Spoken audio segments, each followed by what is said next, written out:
Bapak dan ibu-ibu yang dimuliakan oleh Allah Subhanahu wa taala, pembahasan kita di pagi ini riba.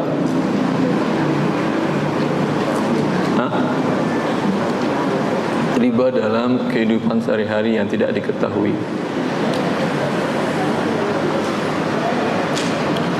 Saya akan menjelaskan terlebih dahulu definisi riba.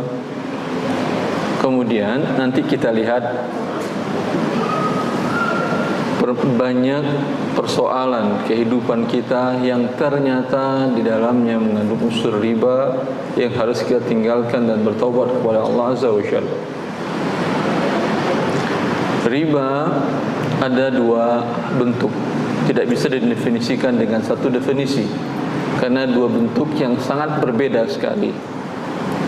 Pertama dinamakan dengan riba dain atau riba qard, riba hutang piutang.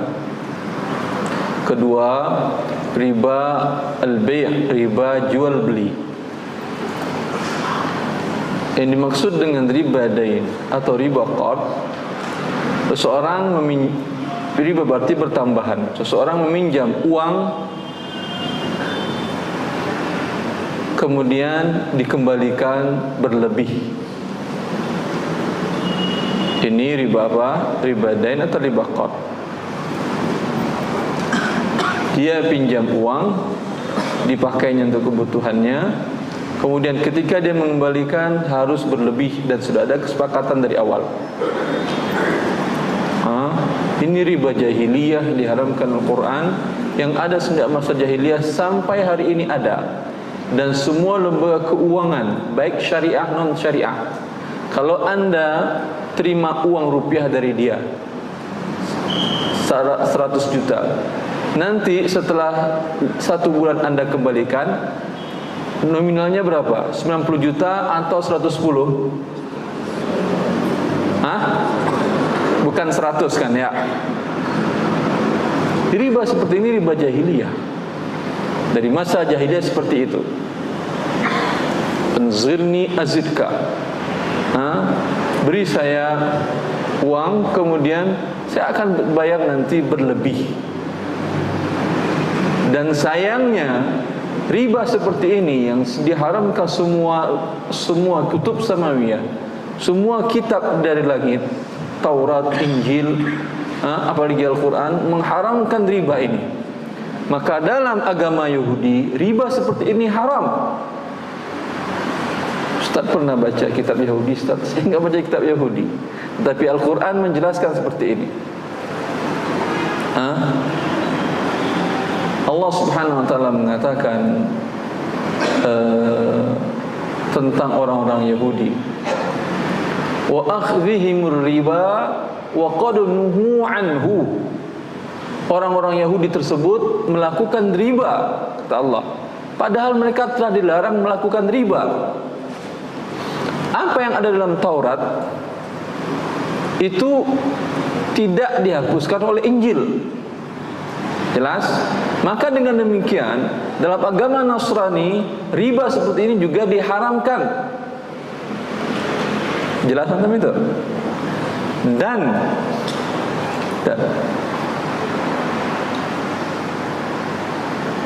riba dari pertambahan hutang tersebut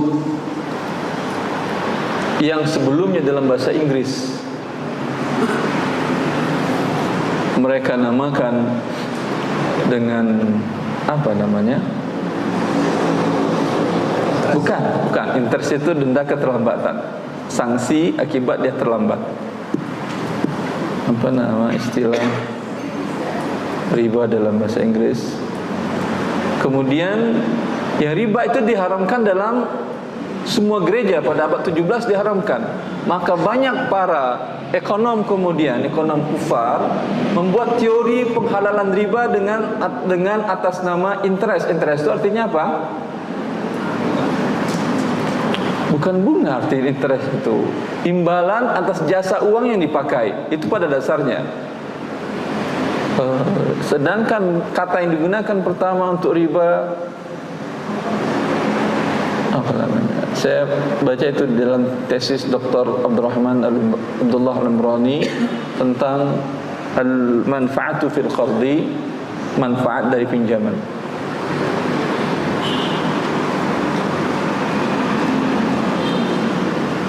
Di buku Al-Haram kalau nggak salah ada, saya nukil. Karena kata itu diharamkan dalam gereja, maka mereka ganti katanya. Mereka ganti kata riba tersebut dengan kata interest, yang berarti adalah interest adalah arti keuntungan sebetulnya. Iya atau tidak? Keuntungan akibat dia memberikan pinjaman. Di dalam bahasa Indonesia juga begitu. Kalaulah digunakan kata riba untuk bunga-bunga di lembaga keuangan riba itu kan riba dalam bahasa Indonesia atau tidak? Mereka gunakan dengan kata bunga. Mereka ganti dengan kata bunga. Tujuannya untuk memperhalus dan memperbaiki sesuatu yang diharamkan oleh Allah Subhanahu wa taala.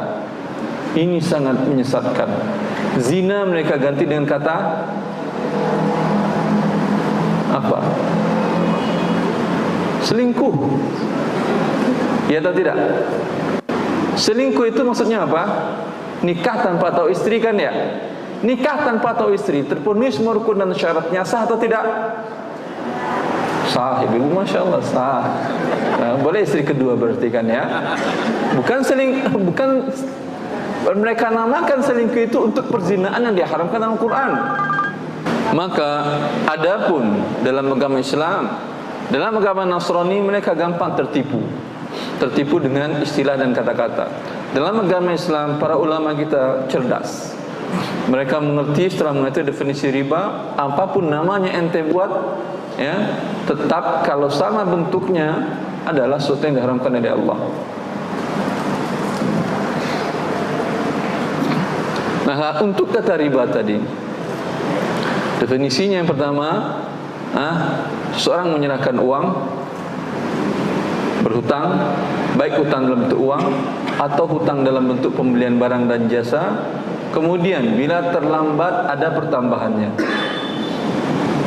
Jelas? Maka semua yang ada pertambahan adalah riba. Anda pinjam uang ke lembaga keuangan 100 juta, dikembaliin berlebih atau berkurang? Kelebihan itu adalah riba. Kalau di bank syariah Anda terima uang atau barang? Siapa yang pernah melakukan akad pembiayaan dengan bank syariah? Siapa yang pernah? Ada. Yang Anda terima barang atau uang? Barang, bukan uang. Sama sekali Anda tidak terima uang. Ini jual beli. Tapi kalau diterimanya uang, dan sebagian bank syariah ada seperti itu, ada atau tidak? Dia beri namanya pembiayaan ini, pembiayaan itu, tapi tetap yang diterima nasabah adalah rupiah.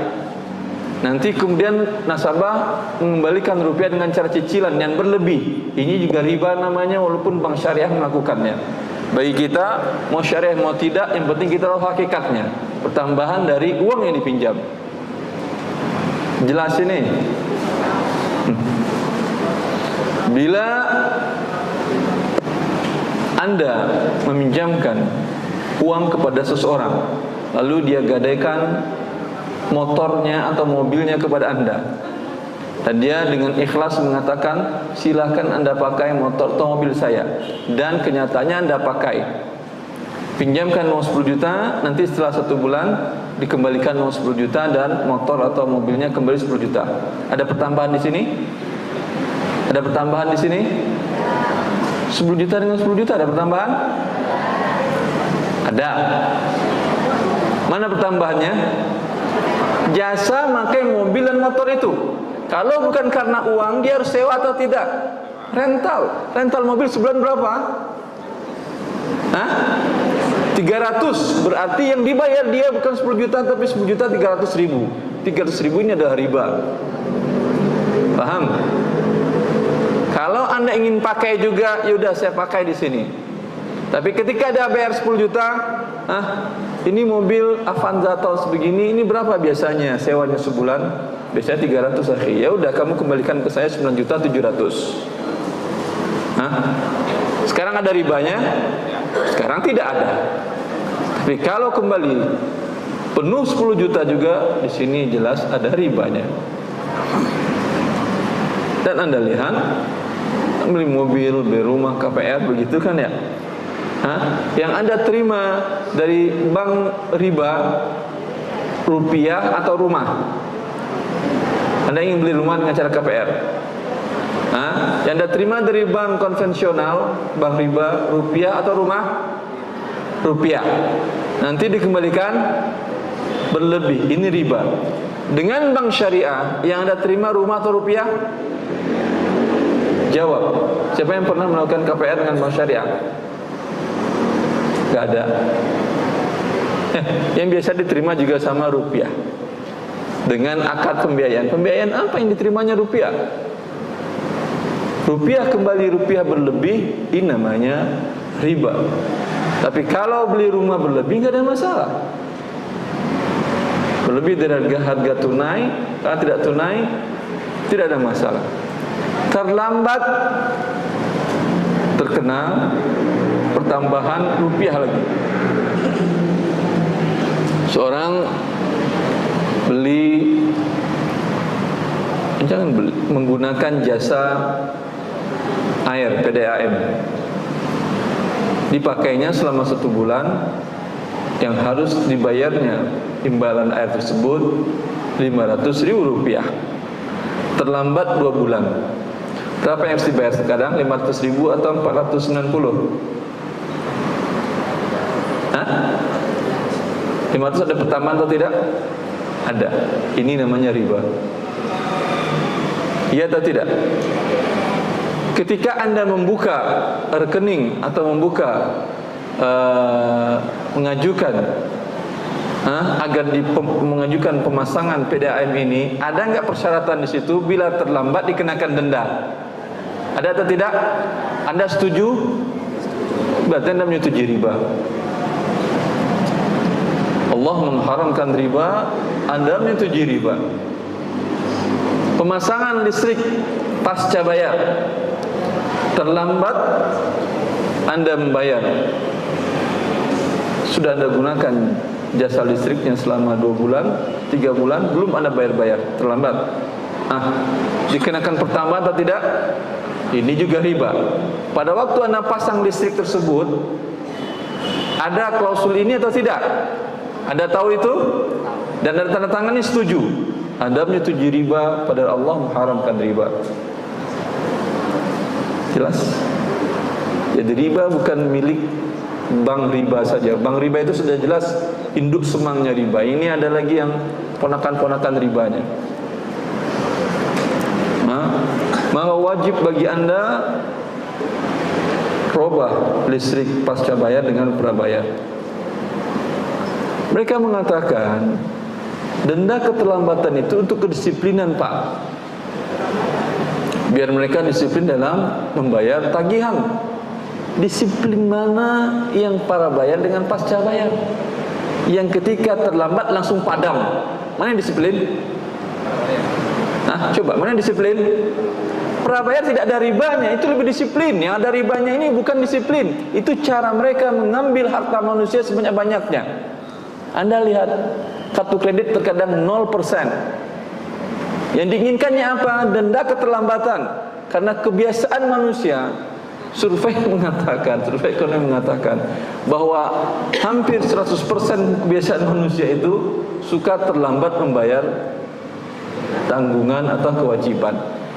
Apa tujuan mereka? Ketika Anda terlambat bayar berlebih, di sini mereka harapkan keuntungan riba, itu yang mereka harapkan.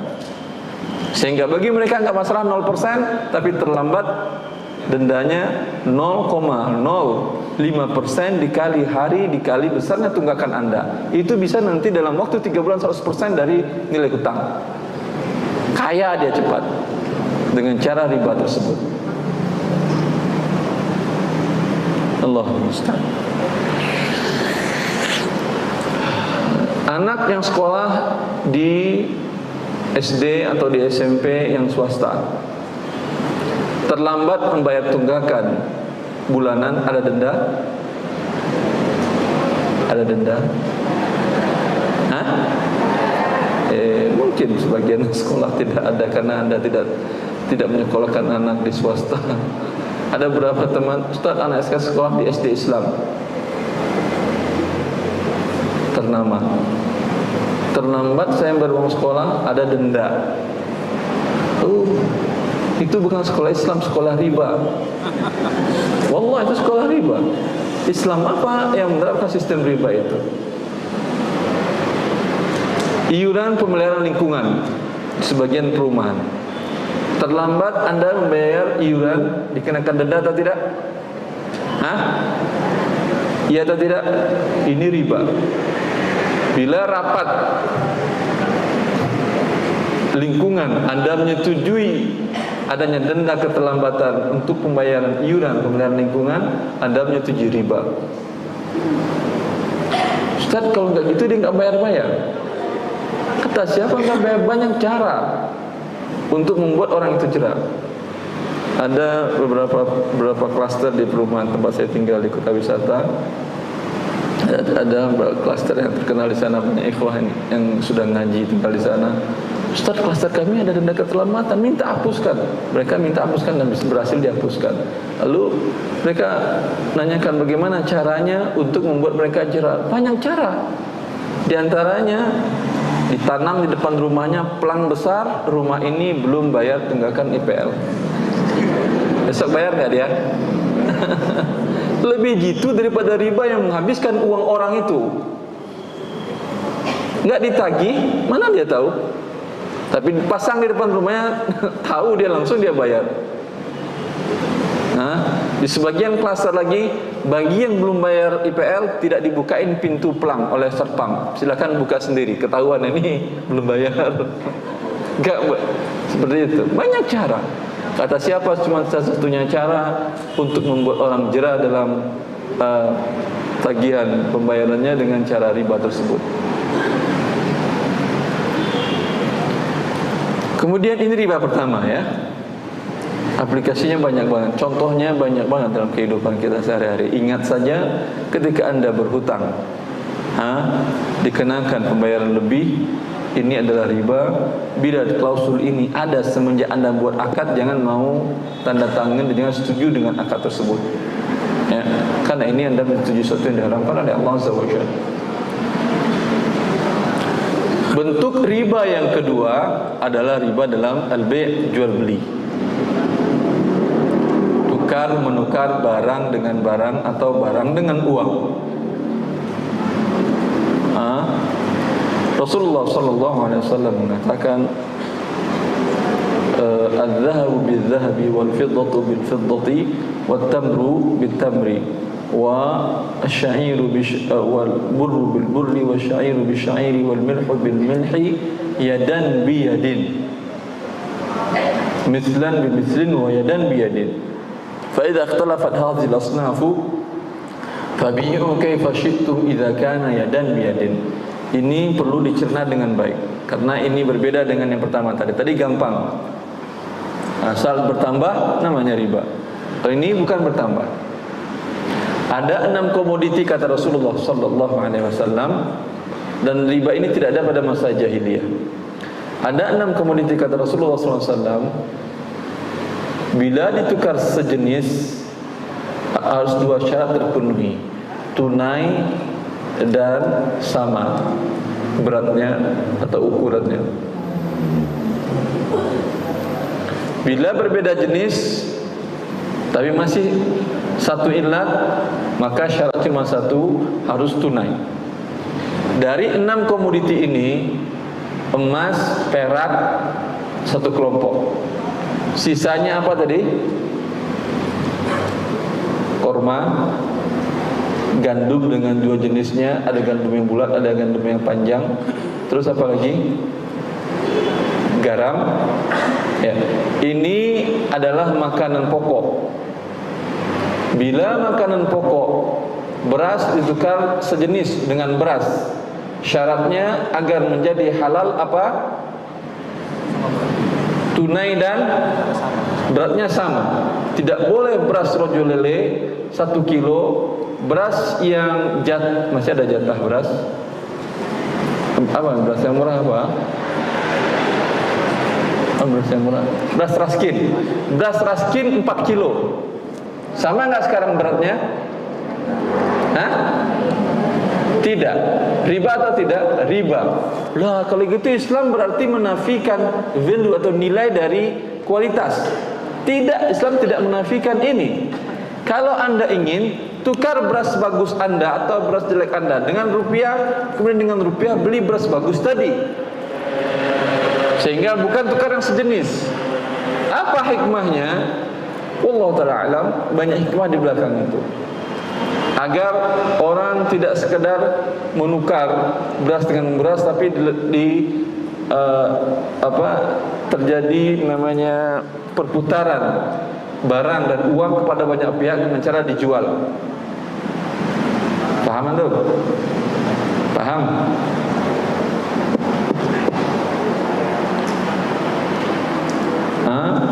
Ketika salah seorang sahabat datang ke kota Rasulullah, dia dari Khaybar, membawa kurma yang bagus. Rasulullah mengatakan, "Akullu tamari Khaybar hakadha?" Apakah seluruh kurma dari kota Khaybar bagus seperti ini? Maka dia mengatakan, "Tidak ya Rasulullah. Tapi saya dapatkan kurma bagus ini dengan saya menukar kurma jelek milik saya 2 gantang, 2 sok, kurma bagus 1 sok." Secara logika pas kan ya? Kata Rasulullah, "Awwah ainur riba." Kata Rasulullah, oh inilah dia yang riba itu, menukar sejenis berlebih. Lalu apa solusinya? Kata Rasulullah, "Bi'il jam'a bid-darahim wabta' bid-darahim janiban." Jual kurma jelek kamu dalam bentuk rupiah. Paham? Dengan rupiah tadi beli kurma yang bagus walaupun kepada tukang kurma yang sama. Kalau Anda ingin tukar beras jelek dengan beras bagus, jual dulu beras jelek Anda ke rupiah. Dapat rupiah, baru pilih beras bagus, baru bayar. Walaupun nanti hasilnya sama, 1:2 juga. Sekarang sudah tidak terjadi riba seperti yang disarankan oleh Rasulullah sallallahu alaihi wasallam. Paham? Baik. Untuk mata uang emas dan perak, maka menukar emas 5 gram yang lama dengan 4,5 gram emas baru, riba atau tidak? Riba, ada berlebihan. Persyaratannya harus 2 ini, harus tunai dan sama. Bila tidak sama jadi riba. Lalu pemilik emas yang baru mau nggak dia kalau sama-sama 5 gram? Mau nggak dia sama-sama 5 gram? Kamu riba ini harus 5 gram juga. Enak aja sama 5 gram punya saya baru. Nggak mau dia kan? Terjadi nggak jual beli? Tidak terjadi. Memang itu diinginkan Islam. Solusinya bagaimana? Jual emas lama Anda dengan rupiah. Dapat rupiah, mana emas saya baru yang ini? 5 gram. Oh iya, berapa harganya? Oh berlebih tadi, kurang uang saya, ini saya tambahin. Selesai? Selesai.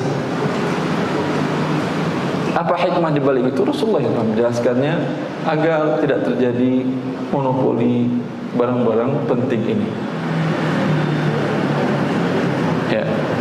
Menukar 100 pecahan 100.000 rupiah 1 lembar dengan pecahan 10.000 rupiah sebanyak 9 lembar. Biasa begitu kan ya? Nah, kalau barang ini riba atau tidak? Riba. Ribanya 10.000. Dan subhanallah, kalau di lembaga riba Anda tukar pecahan 100.000, ada pertama atau tidak? Tidak. Itu undang-undang dari BI.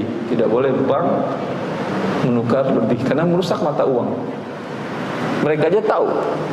Padahal mereka apakah mengerti syariat haram halal riba? Tidak. Cuma bagi mereka dalam kajian ekonomi mereka, bila ini terjadi maka uang menjadi alat perdagangan. Bila mata uang jadi alat perdagangan, fluktuasinya sangat tidak terkontrol.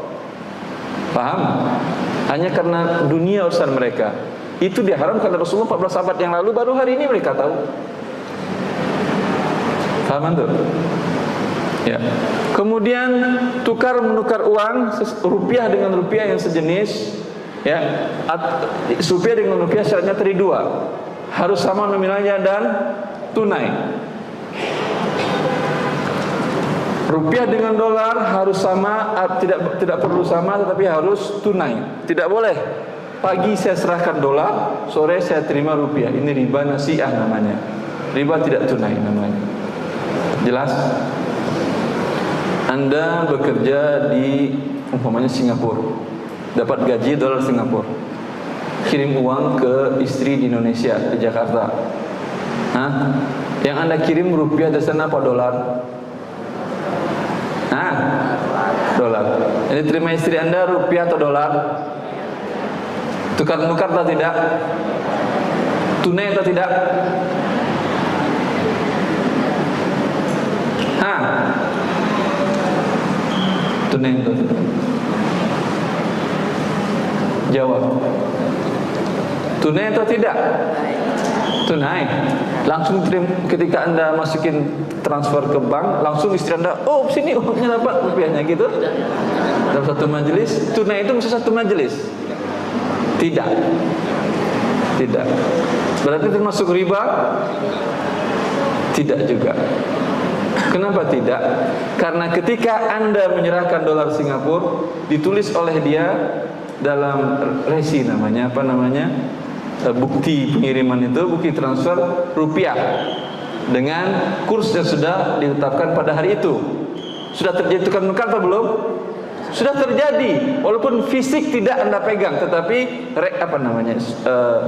tanda slip transfer ini sudah Anda pegang, itu sama dengan uang. Karena walaupun kertas yang dikeluarkan oleh bank, karena yang mengeluarkan itu bank yang mempunyai trust, mempunyai kepercayaan kuat, orang yakin dengan uang itu, sama dengan uang. Bukankah uang rupiah Anda juga kertas? Ya atau tidak? Iya. Tapi kepercayaan orang membuat dia memiliki nilai sama dengan nilai emas. Dulu uang adalah emas. Berbeda kalau kertas ini diterbitkan oleh pribadi. Nah itu orang enggak percaya ada uangnya atau tidak. Berarti sudah terjadi tukar-menukar di sana, sudah Anda terima dan tunai. Kemudian tolong kirimkan ke Indonesia yang rupiah tadi dengan biaya penambahan. Masih ada riba? Masih ada riba di sini? Tidak. Tapi kalau yang tadi itu adalah pribadi, saya terima rupiah Anda di sini, nanti saya kasihkan ke istri Anda, saya terima dolar di sini Singapura, nanti saya kasih ke istri Anda adalah rupiah dengan kurs hari ini. Ini tukar-menukar tunai atau tidak? Karena kurs hari ini.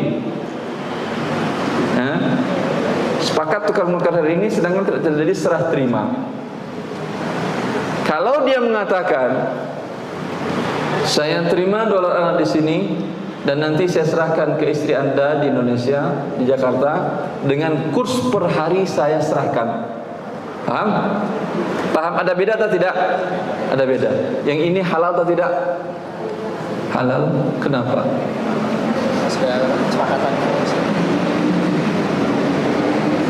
Halal atau tidak yang ini? Tunai atau tidak yang ini?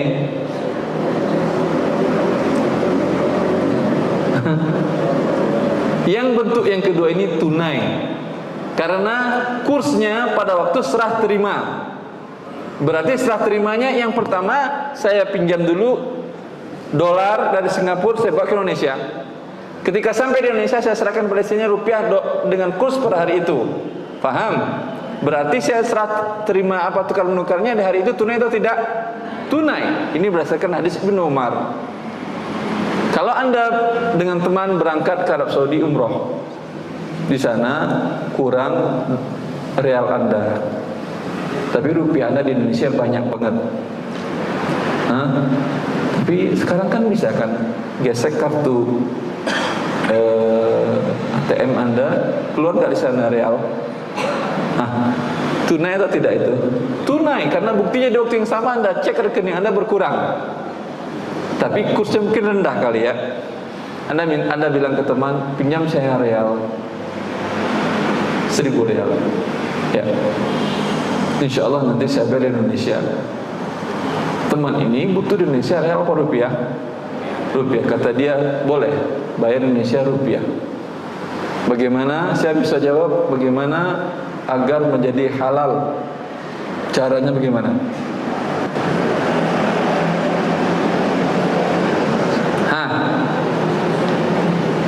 Kalau dia mengatakan nanti bayar di Indonesia dengan kurs per hari ini, karena biasanya di musim haji dan umrah real tinggi kan, dia pengennya dengan kurs hari ini saya serahkan itu umpamanya 4.000.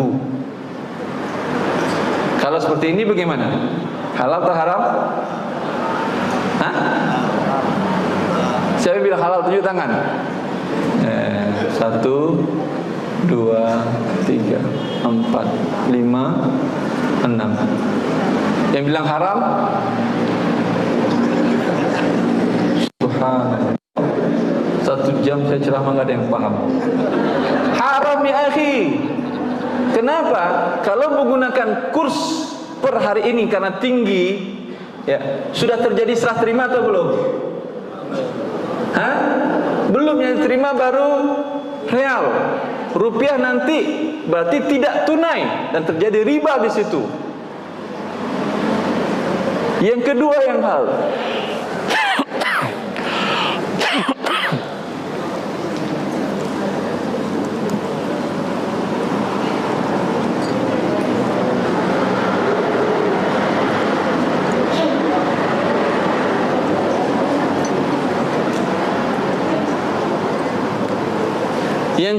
yang halal. Saya nggak mau seperti itu karena riba, kata Ustaz Erwandi. Saya maunya saya pinjam real Anda, saya bayar Indonesia rupiah dengan kurs waktu saya menyerahkan uang. Mungkin turun, mungkin naik, tapi biasanya turun kan. Kalau sudah selesai musim haji dan umrah, Ramadan biasanya kurs real tinggi. Ramadan, Syawal, Zulqa'dah, Zulhijjah tinggi. Karena orang butuh real dari seluruh dunia banyak. Nah, kalau dia bilang saya bayar dengan kurs hari saya menyerahkan, ini menjadi halal karena tukar menukarnya pada waktu itu. Uang real sudah saya terima sebelumnya, sudah dalam tanggungan saya, ini rupiahnya dengan kurs hari ini. Berarti seolah-olah serah terimanya hari ini berdasarkan hadis Ibnu Umar. Ibnu Umar bertanya kepada Rasulullah, ya Rasulullah, saya seling jual beli onta di pasar Madinah. Terkadang yang beli pakai dinar, tapi ketika bayar dia bayar pakai dirham. Dinar uang emas, dirham uang perak. Perbandingnya dulu masa Rasulullah 1:10. 1 dinar 10 dirham. Terkadang kesepakatan bayar pakai dirham, ternyata ketika dia bayar pakai dinar, maka terjadi tukar menukar atau tidak? Tukar menukar. Tadi dia sepakat dinar. Ketika dia bayar pakai dirham, tukar menukar atau tidak? Tukar menukar, berarti harus ada kurs dan segala macam konsekuensi riba dan tidaknya. Kata Rasulullah, la ba'sa idza kana bi si'ri yawmiha wa alla tatafarraqa wa bainakuma syai'. Boleh, kata Rasulullah, dengan syarat pada waktu pembayaran dengan mata uang yang berbeda itu menggunakan kurs hari pembayaran, sehingga terjadi dia tukar menukar tunai pada waktu itu. Paham tadi itu kasusnya? Paham? Saya ulangi lagi pertanyaan. Saya pinjam emas ke Anda 1 kilo. Jelas? Nanti saya bilang nanti insya Allah setelah 1 tahun saya bayar rupiah ya. Jelas? Waktu pinjam sekilo tadi 500 juta ya. Waktu pembayaran ternyata sekilo tadi naik menjadi 550 juta. Anda minta yang mana uangnya? Ke saya. Kalau saya serahkan emas kilo, selesai masalahnya. Saya minta emas tak, ya udah selesai masalahnya, nggak ada masalah. Kalau saya tetap bersikeras pakai rupiah karena kesepakatan rupiah, Anda minta 500 atau 550? Dia nanti ada giliran. 550. Kenapa? Karena tamak atau kenapa?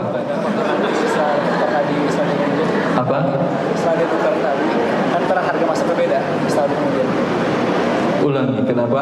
Ya, nanti setelah waktu dia membalikkan duit tersebut, balik emasnya kan beda harganya, harga emas nanti setahun kemudian itu bisa jadi naik kan. Jadi kita pakai harga tersebut. Harga naik. Ya, Kalau pas turun, harga turun. Karena kan kesepakatannya di setahun kemudian. betul atau salah? Mau nggak Anda ketika turun? Harus mau karena kalau nggak Anda mau atau tidak harus mau? Betul. Enggak mau minta aja emas kalau gitu. Kalau turun minta emas, kalau naik minta rupiah nggak ada masalah. Betul. Bukan dengan kurs pada harga waktu saya ambil emas. Anda lihat sekarang orang pinjam emas begitu kan ya? Hah? Bahkan terkadang diserahkan rupiah. Kita ikat dengan harga emas ya. Ini uang 100 juta. Per hari ini berapa emas? Berapa emas? 100 juta berapa emas? 1 on anggap. Hah? Setengah on.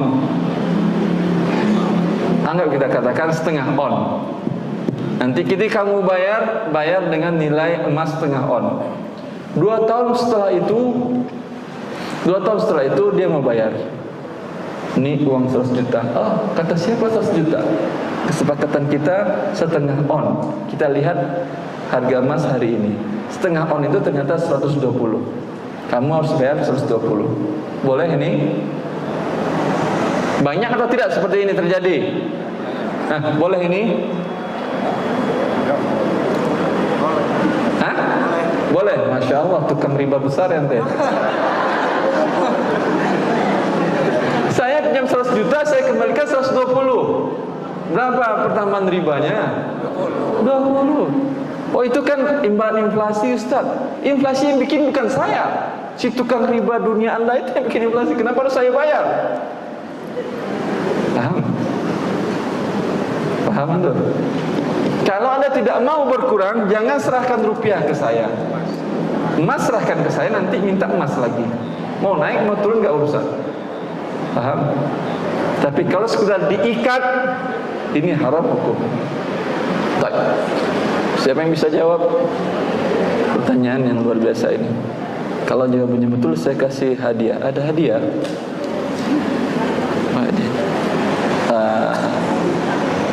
Tak. Pertanyaannya, dan ini sering terjadi. Di tahun 70 dia pinjam uang ke temannya 1 juta rupiah. Di waktu tahun 70 1 juta rupiah dapat apa? Mobil kijang nggak? Mobil kijang. Buat mobil nggak waktu itu? Dapat 4 apa 5? 1 lah kali ya. Taib. Udah lama dia nggak bertemu dan 7 bulan nggak bertemu. Hari ini ketemu dengan temannya, Masya Allah, kata dia, lama saya cari kamu nggak ketemu. Saya ingat ada hutang 1 juta. Nih 1 juta untuk kamu. Terima kasih sudah membantu saya di waktu itu. 1 juta ini 1 juta cash untuk kamu. Yang memberikan hutang tadi mau terima nggak? 1 juta hari ini ban sepeda dapat atau tidak?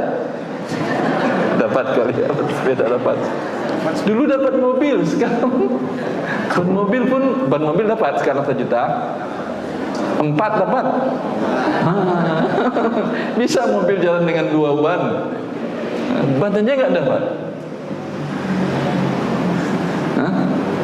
Gimana ini? Harus dia bayar dengan harga. Kata dia, kamu pinjam 1 juta, saya pinjamkan 1 juta di waktu itu, tapi per hari 1 juta itu sama dengan harga mobil mamanya 50 juta.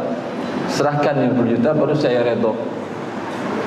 Dia bilang, kalau saya serahkan 50 juta berarti ada pertambahan 49 juta.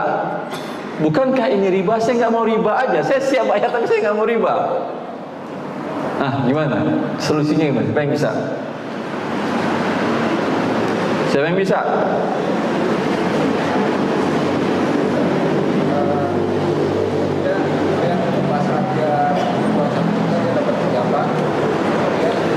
Ini sering nggak terjadi? Sering kasus ini terjadi. Ini saya bahas di buku Harta Haram. Tapi jangan lihat contekannya, nanti baca di rumah. Ini jawaban dari saya nggak tahu dalam betul ya. Kita lihat pas saat dia pinjam 1 juta, itu kemampuan saat itu beli apa? Pas saat dia berbayar, kita beli barang itu terus ada harga.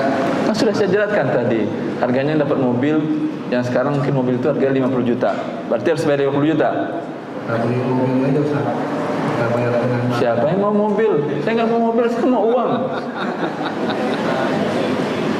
Nah, bisa jawab? Salah jawabannya, nggak dapat hadiah tuh. Nah, ya Pak. Menurut saya bahwa 1 juta yang kita pinjam itu kan kita kembalikan 1 juta. Terima kasih. Jadi menurut saya bahwa pinjaman 1 juta karena tidak diperjanjikan bahwa akan dibeli suatu kelebihan, maka tetap dikembalikan 1 juta. Maka adapun kelebihan lainnya itu tergantung kepada pribadi, apakah bonus atau Bonus 49 juta. Bonus mungkin tidak ditetapkan. Iya, tidak ditetapkan. Ini tidak ditetapkan, dibayarnya 500.000 pertambahannya mau. Ya, saya tetap tidak mau karena tidak diperjanjikan awal bahwa uang 1 juta itu tidak diperjanjikan akan kembalikan 500 juta. Bukan 550 juta. Ya, sesuai dengan Nilainya, value. kesepakatan nilai diserahkan 1 juta, maka tetap dikembalikan 1 juta. Adapun kelebihan kalau dia memaksa maka itu termasuk riba. Terima kasih. Riba itu diharamkan karena menzolimi, iya atau tidak? Sekarang yang punya 1 juta tadi terzolimi atau tidak? Saya sudah bantu kebutuhan Anda berapa? Tahun 70 berarti 40 tahun yang lalu ya. Saya sudah bantu kebutuhan Anda 40 tahun yang lalu terselesaikan. Sekarang Anda zolimi lagi. Ya harus saya dapat mobil, sekarang ban mobil 2 dia dapat. Adil namanya. Islam tidak mungkin tidak adil. Maka masih ada jawaban? Salah semua kayak jawabannya. Ini apa ini? Nah. Ada DVD bagus. Punya nggak ibu-ibu? Rekaman saya di Radio Roja dan TV Roja dari matan yang pertama dulu apa? Manhajus Salikin, Syekh Sa'di, semuanya lengkap. Kemudian matan takrib semuanya lengkap, mazhab Syafi'i. Itu ada DVD-nya dengan tanya jawabnya. 2 giga kalau DVD karena 2 giga harus DVD. Itu dijual di internet 30.000 kalau nggak salah saya. Dijual online 30.000. Tapi kalau Anda mau download aja dari itu enak, Masya Allah. Saya pun masih sering dengar itu. Ya, salah jawabannya. Apa boleh buat? Nggak dapat hadiah. Jawaban yang betul, keputusan yang dikeluarkan oleh Lembaga Fikih Islam Internasional, ini inflasi namanya kan ya? Inflasi atau tidak namanya? Inflasi namanya. Maka bukan kesalahan si yang meminjam, bukan kesalahan si pemberi pinjaman. Ini kesalahannya karena kesalahan riba. Murni inflasi itu dibuat karena terjadi karena ada riba. Ini disepakati semua para ahli ekonomi dunia. Jelas? Maka dalam hal ini dilihat inflasinya lebih dari 75% atau tidak. Bila lebih dari 75% maka dinilai banyak.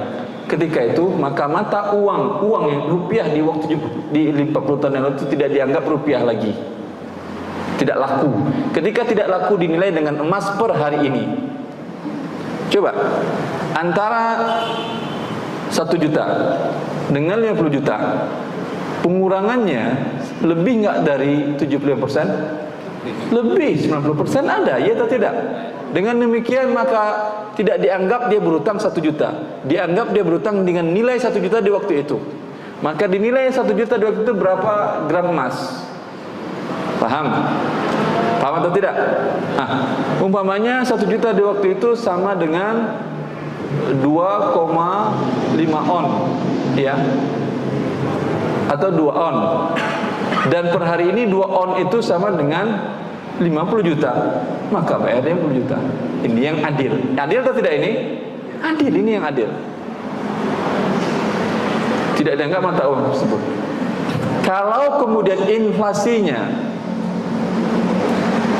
antara 75 sampai 30% inflasi terjadi, maka kerugian dibagi 2. Kalau 75% tadi dianggap tidak ada sama sekali. Antara 75 dengan 33% inflasinya, maka kerugian dibagi dua. Dilihat antara umpamanya tadi 1 juta menjadi kemudian nilainya sekarang lagi 5 juta. Menjadi 4 juta. Kalau 4 juta masih bisa kan ya? Antara 70 sampai 30 kan ya? Maka perbedaannya ada 3 juta. 3 juta, 1,5 juta ditanggung oleh dia, 1,5 juta ditanggung oleh saya. Maka saya kembalikan 1 juta ditambah 1,5, 2,5 juta. Paham ini? Agak repot ya, tapi apa boleh buat.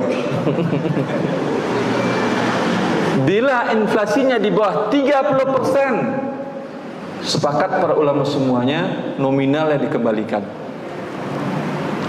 Dalam rentang waktu 2 tahun kan inflasi per tahun berapa? 6% kan ya? Ya, 2 tahun mungkin 12%. Maka tidak boleh Anda bayar setelah 2 tahun minta 100 juta 16.000 rupiah. Anda bisa pinjamkan 100 juta untuk jadi inflasi sepakat. Kan Anda tahu kan inflasi 6% tahun kemarin? Iya Pak. Sekarang tahun ini 7% tahu Pak. Berarti 30% inflasinya. Iya. Saya nggak mau dong uang saya berkurang. Anda sudah gunakan, saya tidak dapat pertambahan apapun juga. Masa uang saya berkurang lagi nilainya?